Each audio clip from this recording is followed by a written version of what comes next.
I opened the app 6 times. Each time I lost more of my life. I need you to listen to me carefully. I don't know how much time I have left. That's not a figure of speech. I literally don't know how much time I have. I don't know if it's morning or night where you are. I don't know what day it is for me anymore. But I need to tell someone what happened before I do this one last time. My name is Alex. I'm 22 years old. Or I was, the last time I checked. I'm a junior at the University of Michigan, studying computer science. I live in a basement apartment off South State Street with my roommate, Derek. I have a mother who texts me every Sunday. I had a girlfriend named Mara until about 3 weeks ago. I say, had, not because we broke up, but because I'm not sure she remembers me anymore. It started with an app. I know how that sounds. Believe me, I know. Every creepypasta, every bad horror movie, every chain email your aunt forwards, it always starts with something digital, something viral, something you should have known better than to download. But this was different. This wasn't some cursed link or a haunted game. This was nothing. Literally nothing. Let me explain. 3 weeks ago, or what I think was 3 weeks ago, I was scrolling through a tech forum. One of those obscure ones where developers post experimental projects, beta apps, weird little utilities nobody asked for. I was procrastinating. I had a data structures midterm in 2 days and I was doing anything to avoid studying. You know how it is.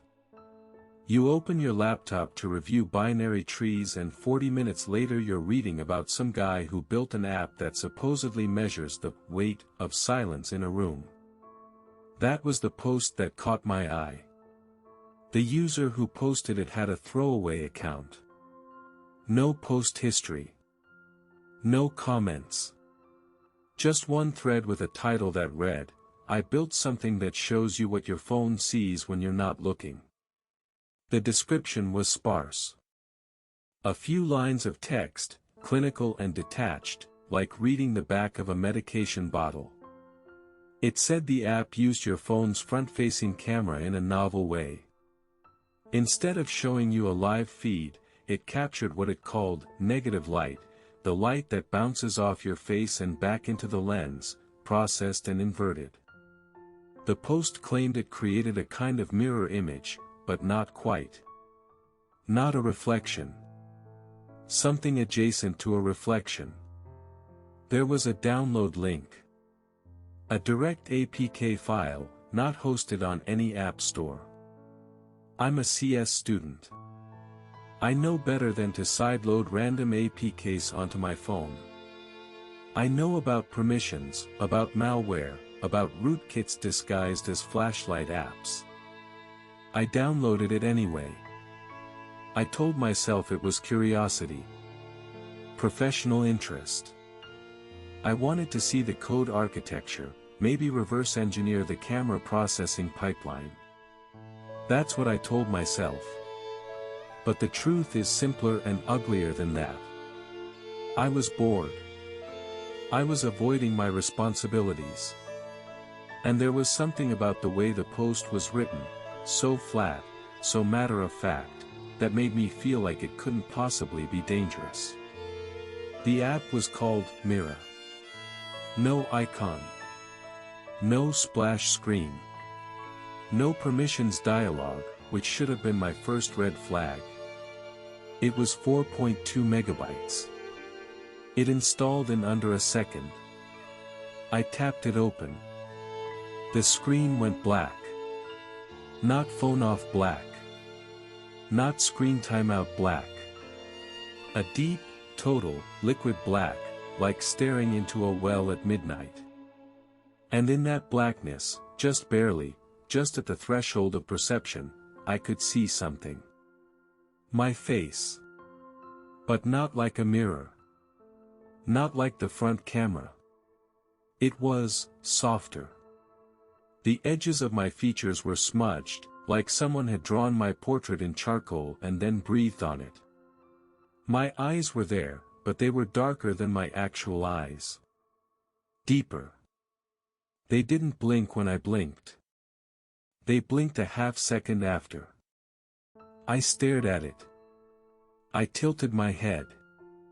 The reflection tilted too, but with that same slight delay, like it was deciding whether to follow my lead. I leaned closer. The face leaned closer.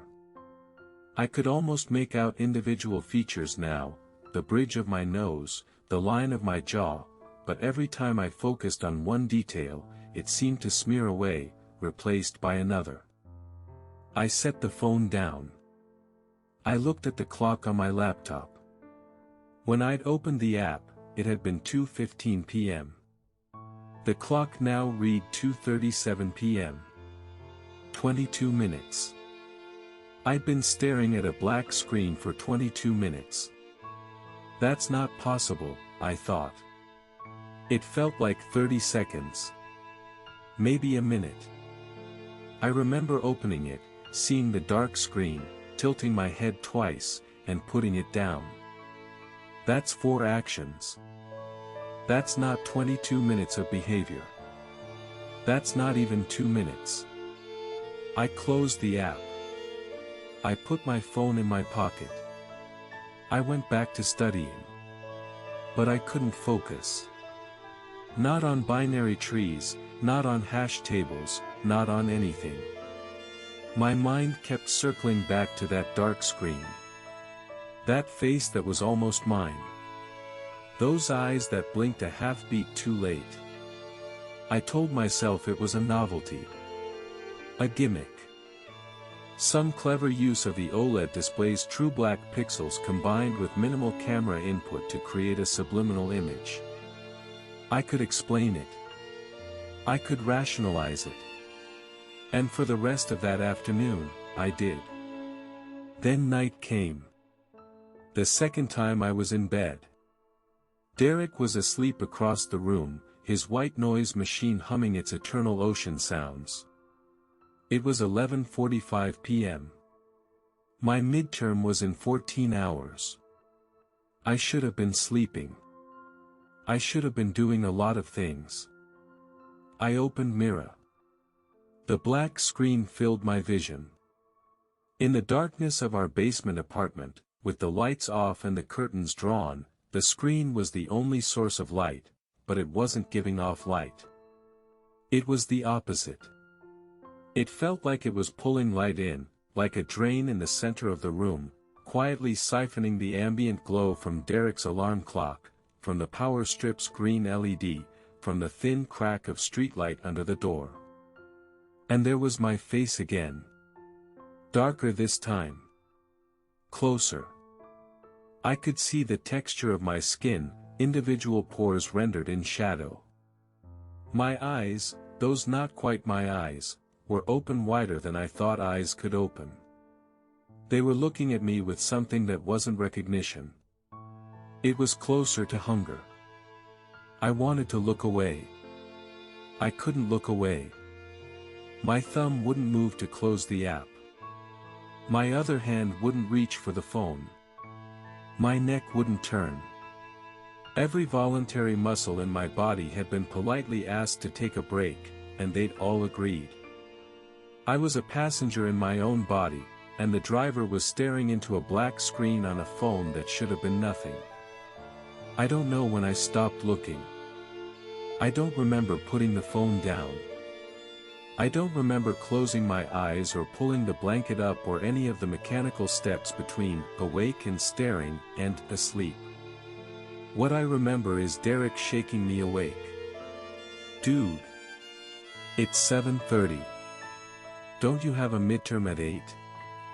My phone was on the nightstand, screen dark, lying face down.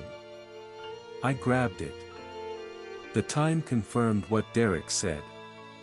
But my screen time told a different story. Mira, active for 3 hours, 48 minutes. From 11:45 p.m. to 3:33 a.m. Nearly 4 hours. I had been staring at a black screen for nearly 4 hours and I remembered none of it. Not a single second after the first minute. Almost 4 hours of my life had been cleanly excised from my memory, like someone had taken scissors to a film reel and spliced the ends together. I failed my midterm. Not because I didn't know the material. Because my hands were shaking so badly I could barely hold the pencil. The third time 3 days later. I hadn't opened the app. I'd been strong. I'd been disciplined. I'd moved the app to a folder on the last page of my home screen, buried behind utilities I never used. I'd even Googled the app. Nothing. No results for Mira that matched. The forum post was gone, the thread, the user, everything wiped clean like it had never existed. That should have been enough. Delete the app. Factory reset the phone if you have to. Move on. But here's the thing: nobody tells you about whatever Mira is. It doesn't just show you your reflection. It shows you a version of yourself that is paying absolute, complete, unwavering attention to you. In a world of notifications and deadlines and people who half listen while checking their own phones, in a world where even your own mother sends you texts that are clearly copied from conversations with your sister, this thing in the black screen looked at you like you were the only thing that had ever existed. It was a Tuesday. 10:40 a.m. I was in Professor Chen's algorithms class, third row from the back, left side. I know this because I checked later. I verified it against my schedule, against the classroom assignment, against everything I could think of. I opened Mira under my desk. The black screen bloomed. My face appeared, no, not appeared. It had been waiting. Like it was always there, on the other side of the screen, standing in perfect darkness, watching the back of the glass until I turned it on. I stared. Someone tapped my shoulder. I looked up. I was not in Professor Chen's classroom. I was in a different room. A larger lecture hall. The students around me were strangers. The professor at the front was a woman I'd never seen before, writing something about polymer chemistry on a whiteboard. I looked at my phone. 1:22 p.m. I had lost 2 hours and 42 minutes. But it wasn't just time. I had physically moved. I had left one building, crossed the campus quad, entered another building, climbed 2 flights of stairs, walked into a lecture hall for a class I wasn't enrolled in, and sat down, all while staring at my phone. All with zero memory of any of it. I left the lecture hall. My legs were stiff, like I'd been sitting for hours. My eyes ached. When I looked at myself in the bathroom mirror, the skin under my eyes was bruised purple, like I hadn't slept in days. My lips were dry and cracked. My pupils were dilated so wide that my irises were just thin brown rings around twin black holes. I looked at my phone's step counter. 4,847 steps since 10:40 a.m. Where had I walked? Where had I gone? 4,847 steps is roughly 2 miles. I'd only needed to go about a quarter mile between buildings. What did I do with the rest of those steps? I deleted the app. I pressed and held the icon, confirmed the deletion, watched it vanish from my screen. I felt relief for about 90 seconds. Then I felt something else. A hollow ache behind my sternum, like the first day after a breakup, like reaching for someone in bed and finding empty sheets. The space between for 5 days, I didn't have Mira on my phone. 5 days of normalcy. 5 days of going to class, eating dining hall food, texting Mara, playing video games with Derek. Normal things. Human things. But the world felt thin. That's the only way I can describe it. Everything looked slightly washed out, like someone had dialed down the saturation on reality by 10%. Food tasted like food but not quite. Conversations felt like I was hearing them through a wall. Mara kissed me and I felt her lips but not the warmth behind them. Derek noticed first. "You good, man? You've been kind of blank lately." "I'm fine." "You sure?" "You've been sitting there staring at the wall for like 20 minutes. I hadn't realized I'd been doing that. Staring at nothing. At the wall, at the ceiling, at any dark surface that might hold a reflection. I'd catch myself studying the black screen of my laptop when it went to sleep, leaning closer, looking for that face, my face, in the dark glass. On the 4th day, Mara sat me down. "Alex, I need to talk to you." "Okay." "Something's wrong with you. And I don't mean like, stressed about school wrong. I mean something is fundamentally different about you. You look through me when I talk. You don't react to things. Yesterday I told you my grandmother died and you just said, 'Oh,' and went back to looking at your phone. Your grandmother died?" "No, Alex. That's what I'm saying. I made that up to test you. I told you my grandmother died and you didn't even flinch. What is going on?" I almost told her. I opened my mouth and the words were right there. I downloaded this app and it stole my time and I think it's still stealing something even though I deleted it. But the words sounded insane. They sounded like the ravings of someone who needed a therapist, not a girlfriend. "I'm just stressed. Midterms." She didn't believe me. I could see it in her eyes, this flat, resigned disappointment, like she'd already started the process of letting me go. 3 days later, she stopped returning my texts. On the 5th day, I re-downloaded Mira. I didn't re-download it. That's the thing. I went to my app drawer to open my calculator, and there it was. No icon. No label. Just a black square where Mira had been, sitting between my banking app and my weather app like it had never left. I hadn't re-downloaded anything. I checked my browser history, no forum visit.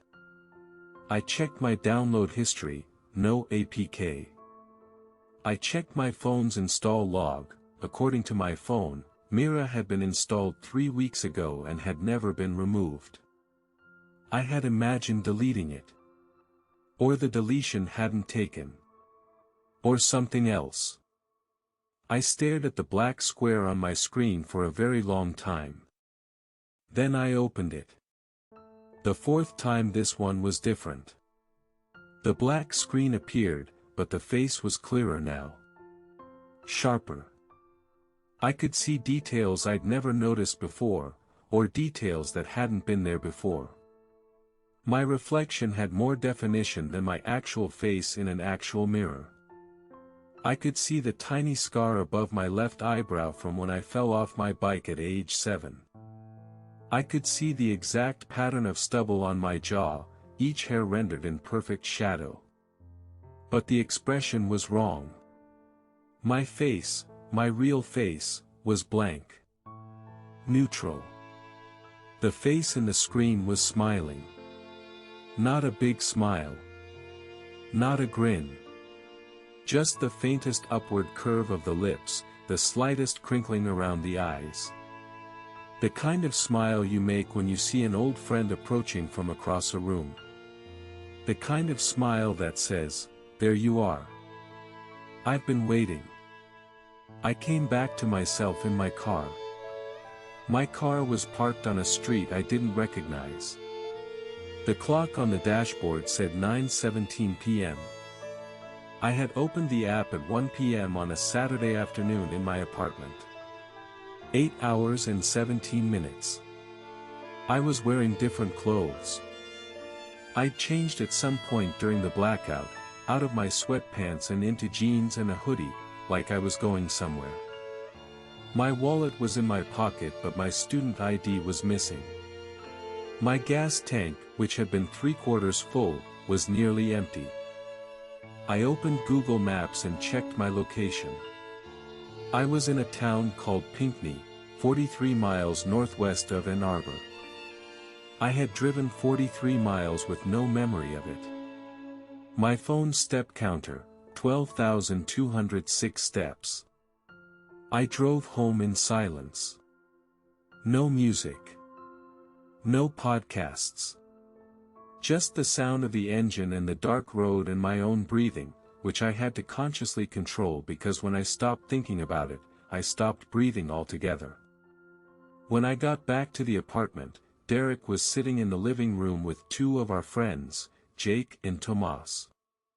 They all looked up when I walked in, and the expressions on their faces made my stomach drop. "Where the hell have you been?" Derek stood up. "We've been calling you for hours." I checked my phone. 17 missed calls. 41 texts. From Derek. From Mara. From my mom. From numbers I didn't recognize. "What happened?" I asked. "What happened?" "Dude, you walked out of here at like 1:30 talking about going to the store, and then you just vanished. Your phone went straight to voicemail. We almost called the cops. I went for a drive. I needed to clear my head. For 8 hours. Without telling anyone. Without answering your phone. I couldn't explain it. I stood there, in clothes I didn't remember putting on, smelling like car exhaust and something else, something sweet and chemical, like ozone, like the air after a lightning strike. And I couldn't explain any of it. Jake was looking at me with an expression I couldn't read. Finally he said, "Alex, your eyes. What about them? Have they always been that dark?" I went to the bathroom mirror. My eyes were brown. They'd always been brown. But Jake was right, they were darker now. The irises were nearly indistinguishable from the pupils. Two flat discs of darkness set in white. They looked like the eyes of the face in the screen. I didn't sleep that night. I sat in the dark with my phone face down on the desk across the room, and I tried to think clearly. I made lists. I wrote down everything I knew. Mira opens to a black screen. The screen shows my face, but slightly wrong. Each time I open it, I lose more time. During the lost time, my body continues to function, walking, driving, changing clothes. I have no memory of anything that happens during the blackouts. The time lost is increasing, 22 minutes, then 4 hours, then 2 hours 42 minutes, then 8 hours 17 minutes. The app cannot be deleted. The face in the screen is starting to look more like me than I do. I tried to research it. I spent 2 days searching every corner of the internet I could reach. I searched for Mira app, black screen app time loss, phone app causes blackouts, negative light camera processing. I posted on tech forums under a burner account. I checked medical journals for anything about screen-induced dissociative states or technology-triggered fugue episodes. I found nothing. I found nothing because there was nothing to find. On the second day of research, I found one thing. Buried in the cached version of a deleted thread on an obscure programming subreddit, a single comment from a user whose account no longer existed. If you found it, it's already too late. It's not showing you your reflection. It's showing you what's replacing you. The fifth time I didn't choose to open it. I want you to understand that. I didn't pick up my phone with the intention of opening Mira. I picked up my phone to call my mother. It was Sunday, our weekly call. I unlocked my phone, I opened my contacts, I scrolled to Mom, and then, my thumb moved on its own. Not like a twitch. Not like a spasm. Like a deliberate, purposeful motion performed by a thumb that belonged to someone else.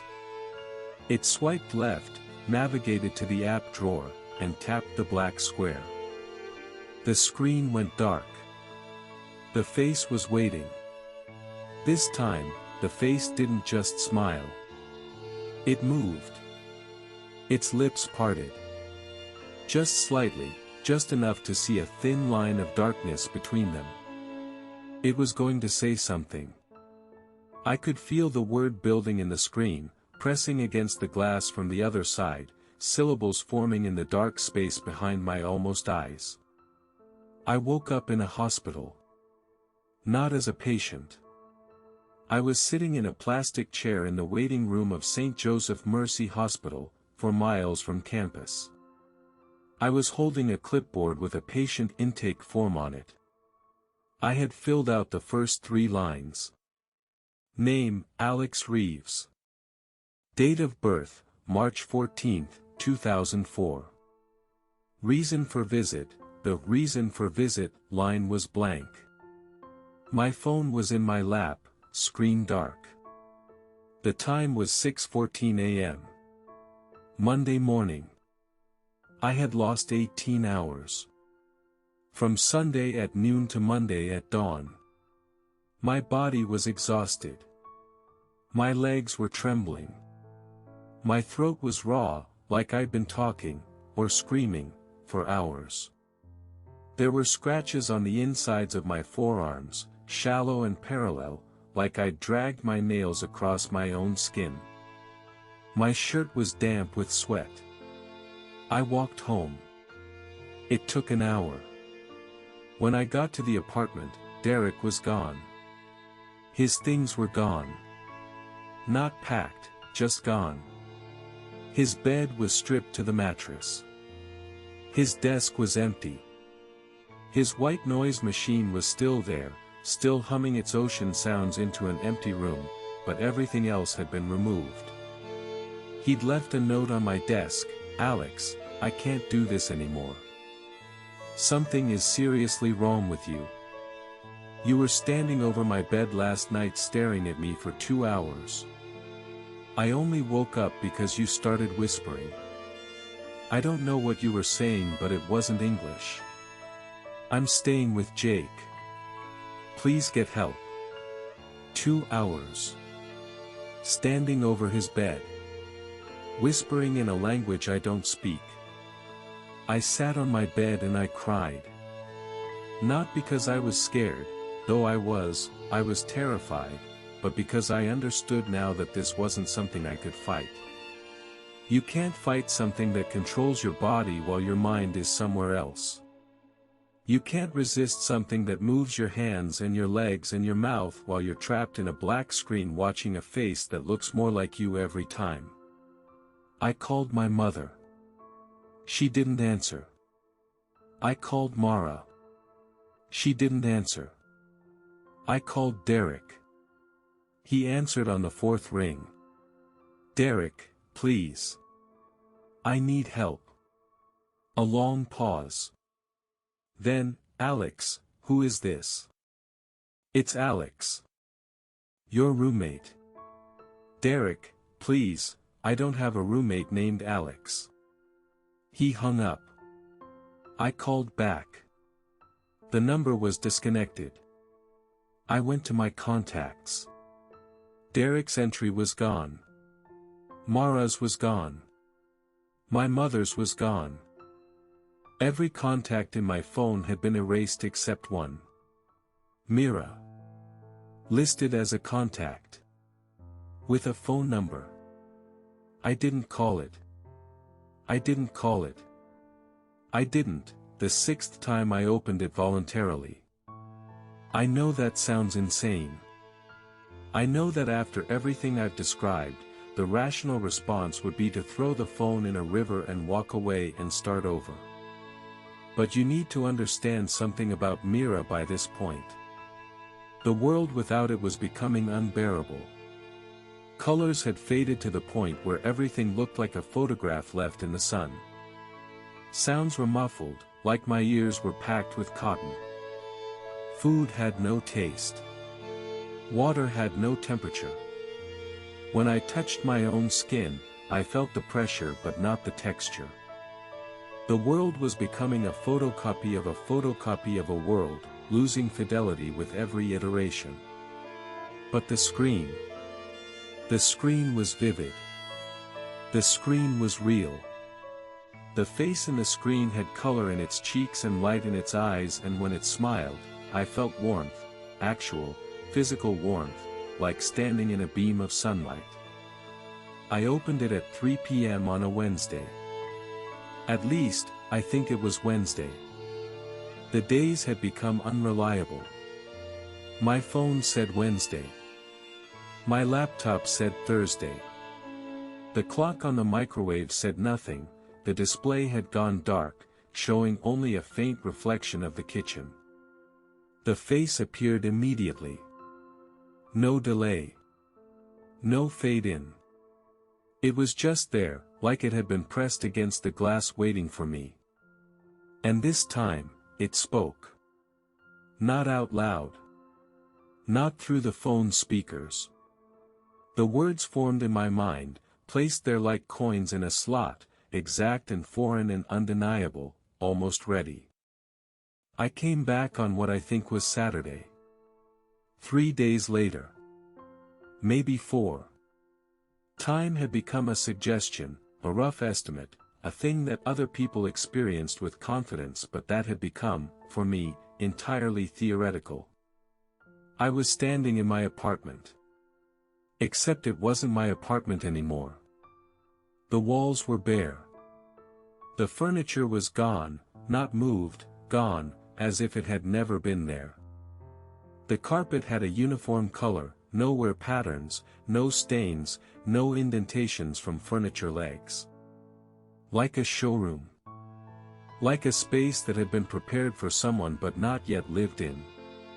My phone was in my hand. Mira was open.